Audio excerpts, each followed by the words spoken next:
Hi, I'm Steve Cusin. Welcome to another edition of Minds on the Markets, this groundbreaking series in which we bring teachers and students to the financial capitals of the world. Today, we have a very special guest with us, Congressman Peter King, Chairman of the Homeland Security Committee, as well as a member of the Financial Services and Intelligence Committees.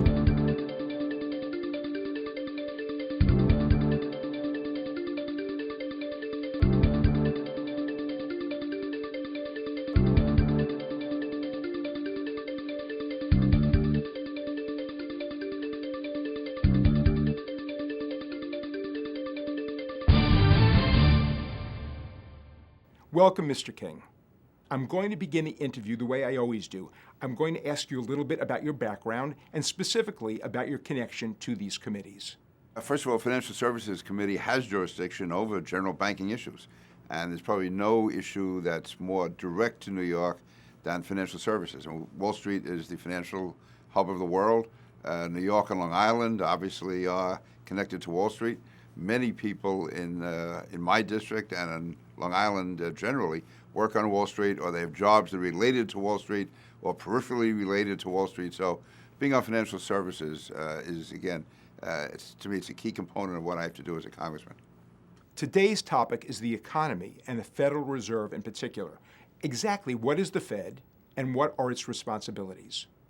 I think in the last few years, we're still trying to figure out exactly what the power of the Fed is. The reason I say that is it was started back in 1913. It's our central bank. It's to provide economic stability, basically controlling interest rates. But really, it wasn't until 2008 that we saw the real power that the Fed had with when the housing bubble collapsed, and you saw the active role that Ben Bernanke was playing. And now we seem to be relying on the Fed much more than ever before. Going back, generally, for the most part, the Fed would tinker around the edges. When inflation was getting out of control, interest rates would go up. When there was a recession or going into recession, interest rates would go down. But now you see the Fed is a major, major player, doing as much really as the Congress or the President.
While we're on the subject of financial regulation, what is the SEC and what is its role?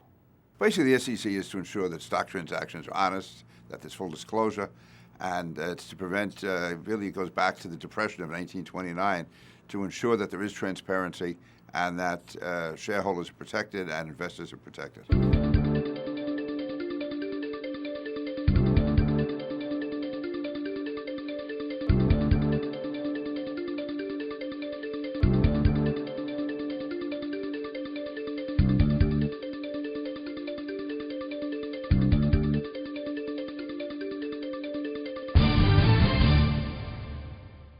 What is the Dodd-Frank Act? There's been much talk about it. What is it going to try to accomplish? I really can't tell you yet. The reason I say that is I voted against it. Congress passed it and was signed into law. But more than almost any piece of legislation I can recall, there's hundreds and hundreds, if not thousands, of regulations have to be adopted pursuant to the passage of the Dodd-Frank Act. So basically, it's to put more controls on the economy. It's to put more controls on banking. It's to try to avoid what happened back in 2008.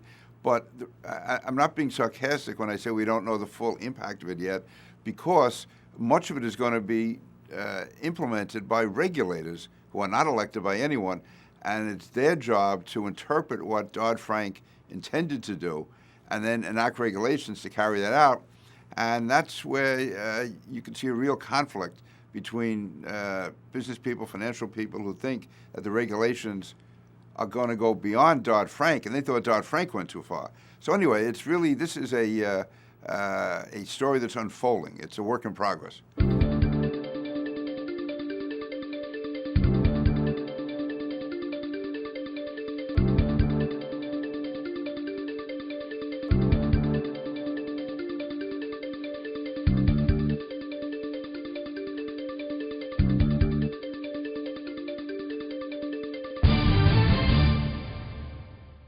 Congressman King, you mentioned that you voted no for Dodd-Frank. Could I ask you why, and why there was some opposition to Dodd-Frank? Well, feeling that there were too much controls being put in, and that also that as far as New York is concerned, it would put us at a disadvantage with foreign exchanges, and because of the tightness of the regulations. So people like Mayor Bloomberg, for instance, came to Washington to ask to have certain parts of it changed, which was not done. Our economic system passes through cycles. What exactly is a recession, and what causes it? Well, Ronald Reagan said a recession is when your neighbor's out of a job. A depression is when you're out of a job. But basically, a recession is 2 quarters of negative economic growth. And we certainly had a recession in 2008. We had a depression back in 1929. There's been various recessions during the 40s, during the 50s.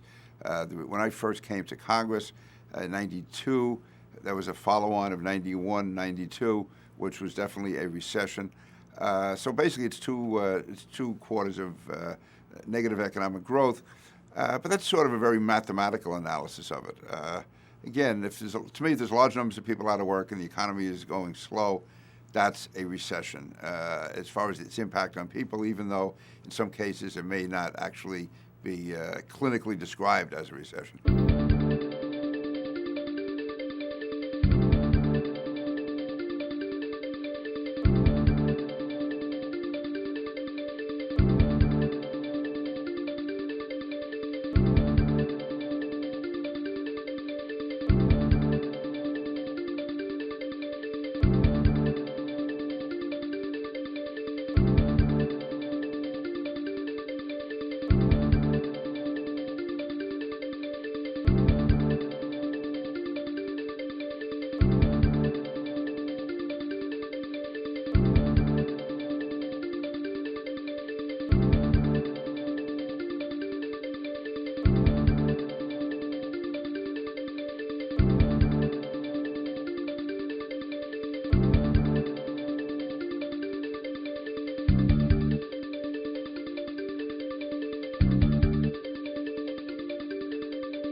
This is where the Fed steps in.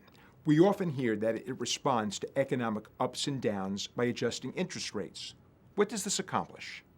Yeah, basically, by raising the interest rate, it takes money out of the economy because it's harder to borrow it, so it causes less money to be in the economy, and that would stop inflation, because inflation basically is too many dollars in the economy. By lowering the interest rate, you encourage people to borrow. That encourages people to spend, and that will stimulate the economy. So when the economy is slow, you want to stimulate it. When the economy is going too fast or too hot, you want to slow it down. But all of us are trying to sound like fiscal and monetary experts. This is something that is sort of new to the game of politics in the U.S. We very seldom spoke about monetary policies in the past. I was reading once to John Kennedy. Whenever there was a debate on this issue, he had an index card with F and M to know the difference between fiscal and monetary. Because now, if you go to Europe and European parliaments and even European campaigns, this is discussed all the time. We never really discussed these type issues until 2008 in the general public arena. I mean, I've been in politics for 35 years. I never remember an extensive discussion or even an interview like this on the role of the Fed. We just don't talk about our central bank.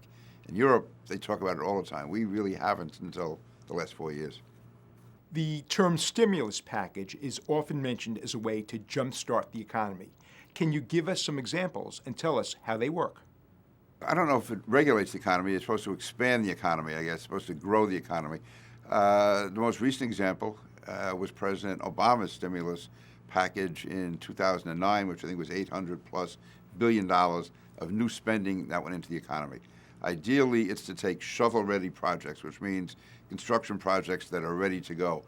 Give them an infusion of government money so those projects can get started. And the concept being that, one, it'll put more money into the economy, and also by building something, it'll be a permanent benefit, which will continue to cause the economy to make money, whether it's a tunnel or a bridge that's going to encourage transportation, encourage shipment of products. So that's the perfect stimulus, is money given to what we call shovel-ready projects. One of my concerns with the president's stimulus bill stimulus package in 2009, turns out there were not that many shovel-ready projects. So a lot of the money was given to states, and that was used to keep government workers on the payroll. And believe me, government workers do good work. I'm not trying to criticize them, but it didn't really provide a long-term benefit for the economy. All it did was keep people in their job for one extra year, or maybe 2 extra years, but it didn't provide the permanent stimulus to the economy that the president intended to do. Going back in time then, FDR's New Deal was really a stimulus package. Yes, that was probably the first time in the U.S. that we had a concerted policy to have government spending and government projects move the economy along. Now, it's still being debated all these years later how effective the New Deal was. Supporters of FDR would say that prevented the country from collapsing, and it brought us back to a recovery. Others would say it had no impact at all. My position is somewhat in the middle. I think that what the New Deal did was it did keep the country from collapsing. It provided some level of growth, but 8-9 years later, we still had not gotten out of the real effects of the Depression. It was World War II that did that. So I think that we can debate FDR. I think that he showed there's a real role for government spending. There is a role for government projects, but we can't say for certain whether that got us out of the Depression or just gave us time to survive while we thought of something else. And then, tragically, World War II came along, the only beneficial part of that being that it did bring back the United States as clearly the world's superpower, economic superpower.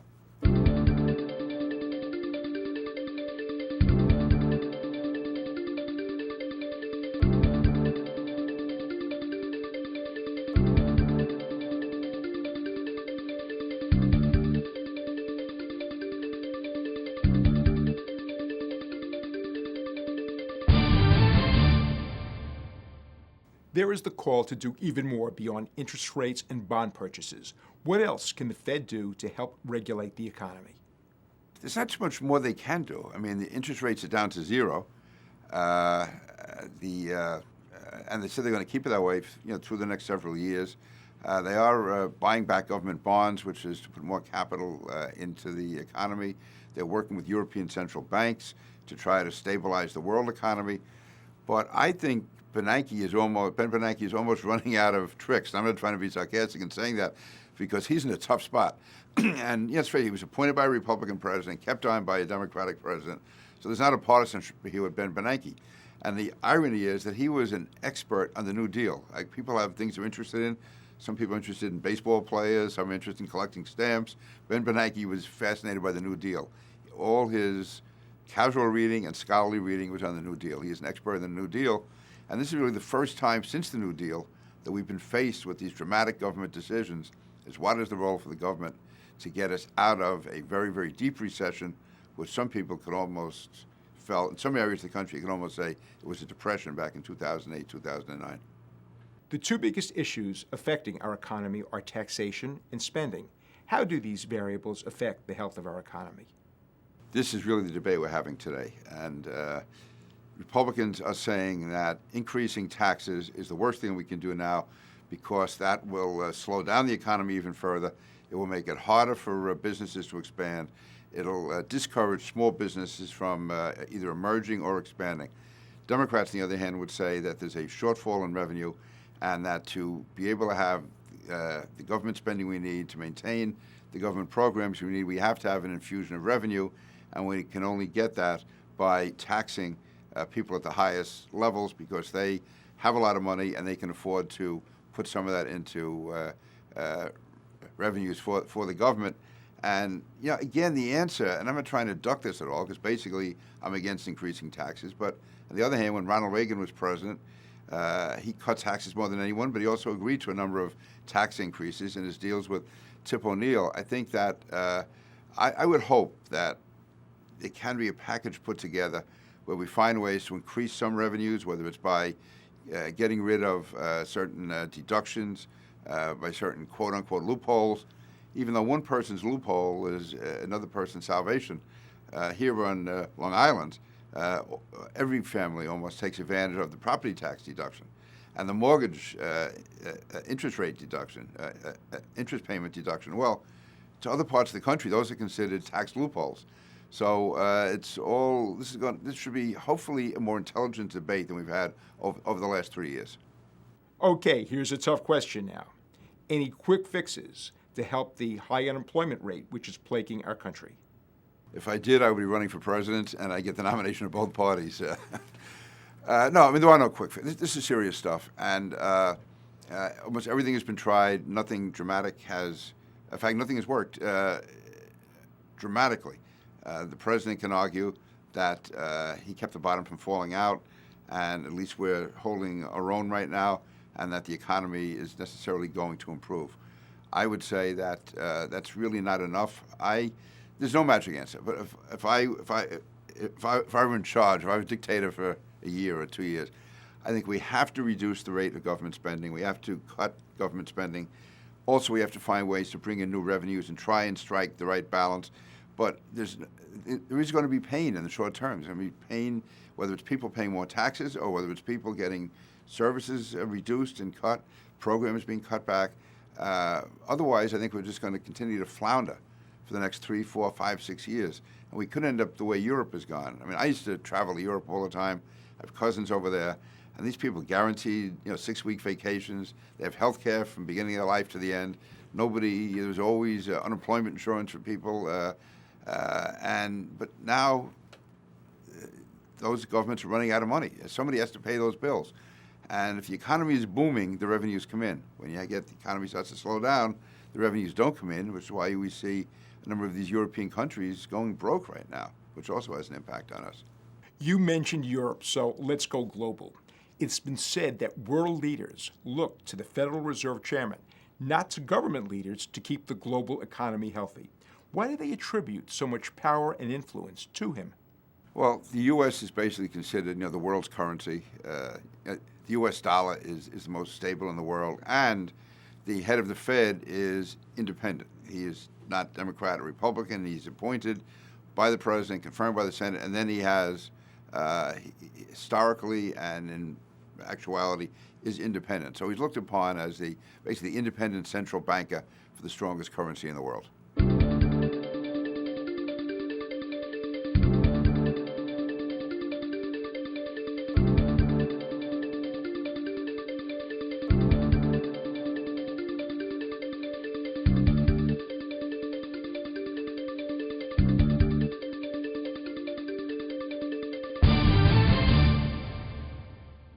There's been tremendous economic turmoil in Europe.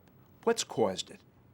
The reason for the economic instability in Europe, for instance, right now, is that you have countries such as Greece, for instance, but you have a number of countries in Europe which have large social programs. They've spent a lot of money. When the economy began to slow down, their revenues stopped coming in, and they can't pay their debts, and they're literally going bankrupt. So you have individual countries in Europe going bankrupt, which would be bad enough. But since Europe is under one currency, the euro, all countries get pulled down when one or two of them go bankrupt. So you have almost the entire European economy, and almost every country in Europe is affected when you have 1, 2, 3 countries either going bankrupt or on the verge of bankruptcy. The entire European economy is affected. You're talking about a major trading partner for the United States. So if those countries are running out of money, if they can't afford to purchase products, that means they can't buy American products, which means we lose jobs here in the United States, and it becomes almost like a circular firing squad. There's been much talk about the Eurozone. In retrospect, do you think it's been a good idea? It probably was a good idea. The reason I'm saying that is, Europe was plagued by wars for centuries, and the feeling was this was as much, I think, a political decision as it was an economic decision. If you bound Europe together in an economic union, then they'd be less inclined to go to war with each other. So if France and Germany are bound economically, you're not going to have a war breaking out between France and Germany, hopefully. And that was the idea, to provide a common political element throughout Europe to bring political stability, the feeling being that political stability would bring economic stability, and also by making countries that may have been considered irresponsible, they would have to comply with certain financial standards to stay in the European Union. So all things being equal, it felt it was a positive step forward. And it was. It worked very well for a long time. But now the unanticipated consequence was one or two countries start collapsing, and the whole union runs the risk of going down with them. So, life is complex. It's never what you think it's going to be. I don't think when the European Union was created, going back to all those debates with the common market and the European Community, European Union, all of that, no one really factored this in, that there will be a worldwide collapse of the housing bubble, that add to that countries in Europe that had social programs that went beyond their means, that all that would hit at one time. And you could have all of the countries run the risk of going down because of something that was never really anticipated in the European Union. If I give just like an anecdote, I remember just growing up right after the Depression. And the one thing that everyone agreed on after the recession was if you had bought property during the recession, during the Depression, you'd be a millionaire because the price of real estate never goes down.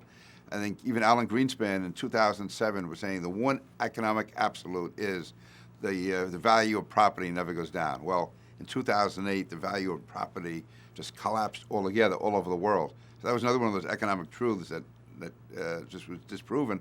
And the European community, as much as anyone, suffered from the collapse of the housing industry and because of the housing bubble bursting.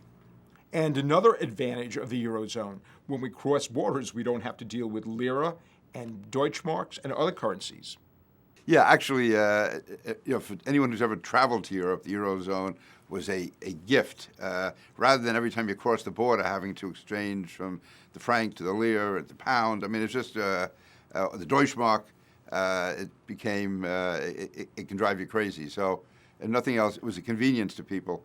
And again, anyone who was ever going from France to Germany and, not having to exchange to Deutschmarks, the last thing they thought of is that a housing bubble was going to burst, and that as a result of that, the whole European economy could collapse. Things were so far apart, and if you or I had sat down, and it was 5 years ago, if I said, look out, housing value is going to collapse, nobody, I don't know of any economist, I guess there's always some guy who can show up, but 95% of economists always said that property values would stay the same or increase.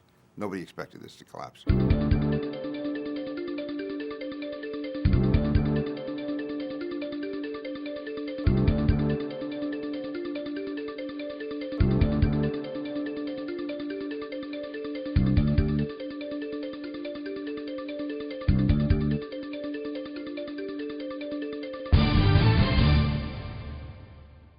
Why is there so much emphasis on the housing market as an indicator of a healthy economy?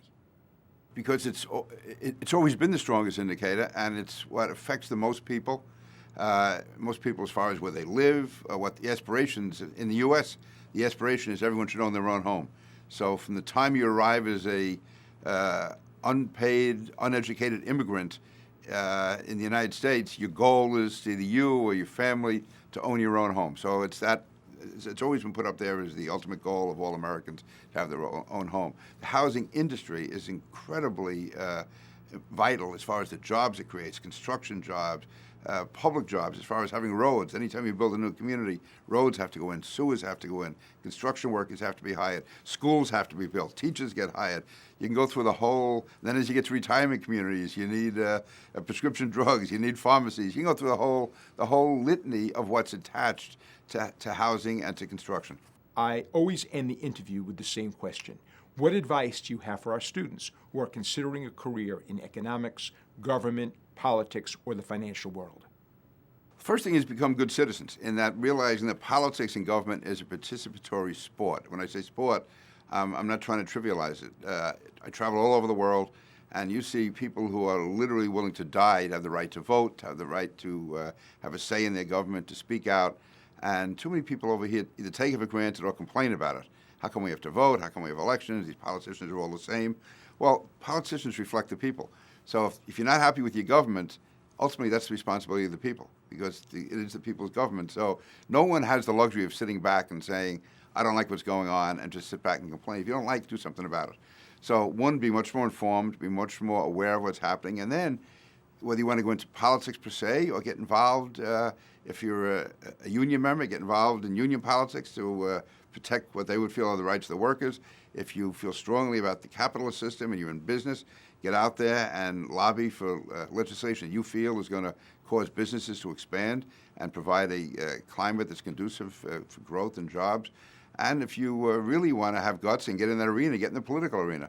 It's so much easier to stand back and criticize than it is to actually be in there, and you realize how tough these decisions are. I'm not asking anyone to feel sorry for us, but you have so many competing interests coming in, and you have to decide which is the right way to go. Do you go one way or the other, or do you take parts of each? And it's the person who has a narrow view says, well, how can they possibly have done this? When you look at the big picture, you can see why and where there's competing pressures even in the best sense of the word. I'd say between the company and the union, between the bank and the real estate person. I mean, between banking and insurance. I would say rather than people just standing back and criticize, realize the multiple interests, a very legitimate interests between senior citizens and younger people, between unions and businesses, between banks and insurance industries, between creditors and consumers. You go through all of this, and the only way to really resolve this, get in the arena, get in there, fight it out, and then you go forward to fight the next battle, knowing that you never have the final answer, but if you can get everybody involved when the decisions are made, people are more willing to accept them, and realizing that today's decision ideally will be good enough for 1 or 2 days. That's all you can hope for, and then you have the next crisis you have to address. Thank you, Congressman King. Thank you. It was really a privilege. Thank you. And thank you, teachers and students, for inviting us into your classrooms. For Minds on the Markets, I'm Steve Cusin.